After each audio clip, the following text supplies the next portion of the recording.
大家好，这里是小九南南，问大家一个很扎心的问题：你今年的跨年目标现在还活着吗？很多人在跨年雄心壮志，定了一堆计划，结果在大年初五就回归沙发马铃薯的怀抱了。这不是因为你意志力薄弱，而是你掉进了意志力陷阱。这时候你可能会怪自己太容易放弃，甚至你会开始怀疑那些看起来很成功的人，是不是真的有什么超人般的自律。但我想跟你说，你真的冤枉自己了。今天我想跟你聊聊这本全球畅销神作《原子习惯》。这本书点出了一个残酷的真相：如果你还在用意志力苦撑，那你注定会失败。真正的赢家靠的不是意志力，而是系统配置。看完这支影片，你就会明白为什么很多人深信不疑的21天习惯法，往往成了大家放弃的陷阱。我会教你如何打破这个迷思，像配置资产一样精准地规划你的行为模式。准备好了吗？那在开始这场关于命运微型革命前，如果你是第一次来到这里，你可以先订阅这个频道，并打开旁边的小铃铛。我每个礼拜都会用简短几分钟的影片跟几则小故事，帮大家解读及理解富人的行为模式以及思维。就算你很忙，也能慢慢的由内在开始强大。回到影片，我们先来拆解一个大家最常听到的一个迷思。常听人家说养成一个习惯只要21天，这句话听起来很励志，对吧？好像只要撑过这3个礼拜，人生从此就开挂了。但对不起，这在科学上完全是站不住脚的。这个说法最早要追溯到1960年代一位整形医师，他在观察中发现病人手术后大约要21天才能习惯自己的新脸孔。结果这份关于适应环境的观察后来被过度解读，变成了养成习惯的金律。但事实上，研究发现，养成一个习惯平均是需要66天的，有些人甚至需要254天。所以如果你撑了3个礼拜还觉得很痛苦，很想放弃，请不要灰心，你的大脑正在进行一场深刻的重组工程。这是一场马拉松，不是100米冲刺。那为什么习惯会这么难改呢？其实是因为我们大多数人的努力方向都搞反了。在《原子习惯》书中提到，改变其实分成3个层次，你可以把它想象成一个圆靶。最外层是结果，这是大多数人的起点，比如我要减10公斤，我要赚100万。第二，中间层是过程，这是你的执行计划，比如我要每天跑步，我要研究财报。第三，最核心的是身份认同，这是你的信念，也就是你相信自己是个什么样的人。至于问题出在哪呢？大多数人的失败是因为他们试图由外向内的改变，他们盯着那个结果，逼自己去执行过程，但内心深处的身份认同却完全没有改变。这就像在一台旧电脑上跑最强大的软体，硬体跟不上，最后一定会崩溃。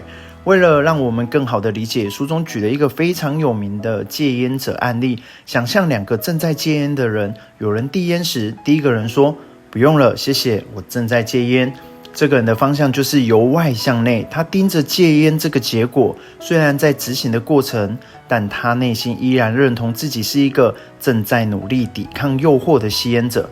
这就是为什么他撑得很痛苦，因为他在违背自己的本性。但第二个人说：“不用了，谢谢，我不抽烟。”这就是由内向外，他已经从核心的身份认同开始改变，他不再认为自己是个吸烟者，所以拒绝这根烟。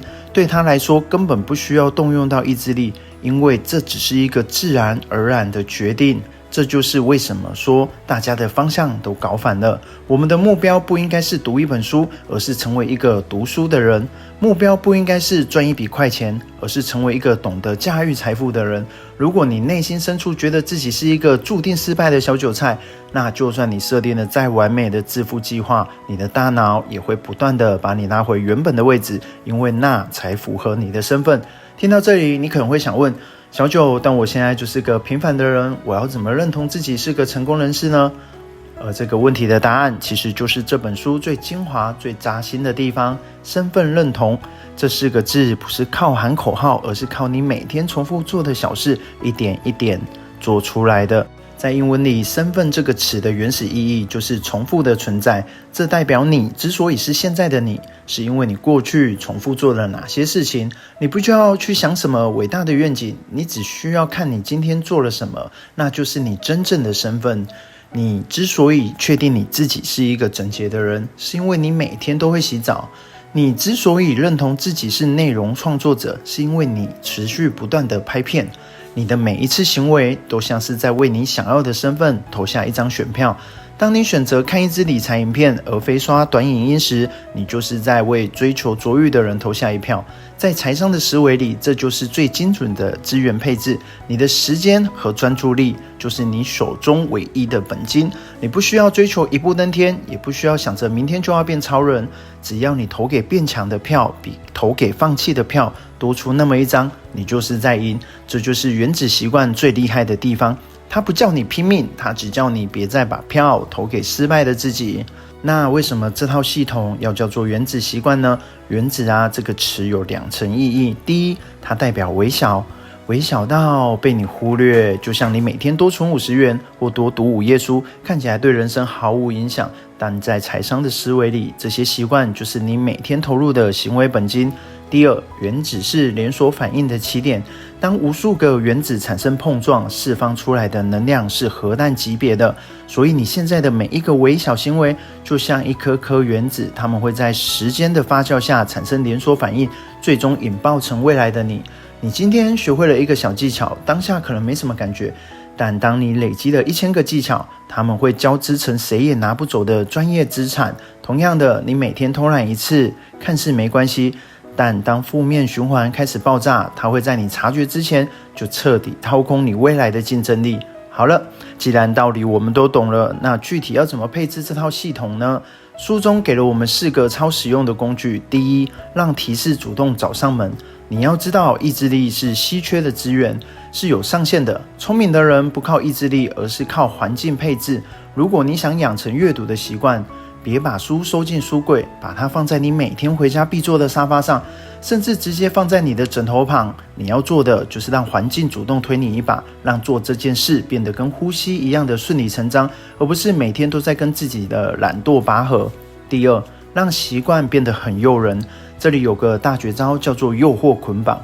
把你的执行清单跟快乐清单强行绑定。例如，只有在手里拿着那杯你最爱的冰美式时，你才能打开枯燥的记账软体；或是只有在健身房踩飞轮时，你才能追那一部让你欲罢不能的剧。你要学会贿赂你的大脑，让它成为那份即时的快乐，心甘情愿地陪你完成那些困难但正确的小事。第三，让行动轻而易举。2分钟法则。任何新的习惯开始的前2分钟都要简单到想失败都很难。如果你想运动，就规定自己每天只做5下伏地挺身就好。重点不在那5下，而在于出勤率。在财商的世界里，稳定的小额投入永远比一次性的豪赌更能累积财富。第四，让奖赏令人满足。大脑喜欢及时的满足，完成好的习惯后，记得给自己一点小甜头，但要注意，奖赏不能跟你的身份认同有冲突。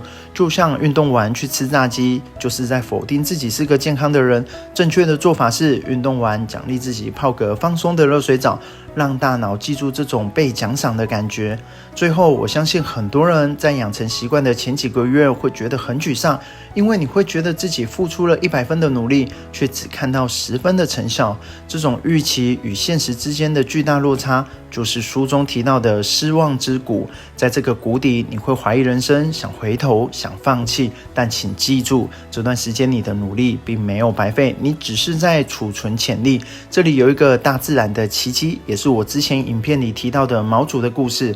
毛竹在生长的前4年，我们几乎看不出来它的变化，但到了第5年，它会以每天30公分的速度疯狂地向上生长。在我们看不到生长的前4年，它其实是在底下疯狂地扎根。习惯也是一样，当你觉得努力没有效果，其实你是在扎根。这就像石匠敲石头，前100下都没有缝，但在第101下，石头突然断裂了，让它裂开的是前面每一口的累积。总结今天的分享，我想送大家一个很有深意的故事，叫做泰修斯之船。想象有一艘木船，如果你每天拆一块老旧的木板，换上一块坚固的新木板，随着时间的推移，1年、2年过去了，整艘船的木板都被更新过一遍后，请问这艘船还是原本那艘旧船吗？这就是原子习惯要告诉你的终极秘密。改变人生不需要一场惊天动地的革命，你只需要每天更换一块身份认同的木板。所以别再逼自己用意志力去对抗人性了，那只会让你疲惫不堪。如果你现在也正处于毛竹扎根的阶段，觉得换木板的过程很慢很累，欢迎在留言区跟我分享。记住，这是一个让我们共同学习，由内在开始变强大的空间。这里是小九楠楠，如果你喜欢今天的内容，记得订阅并打开小铃铛，我们一起慢慢换掉旧木板，让自己变得更好。我们下集见，拜拜。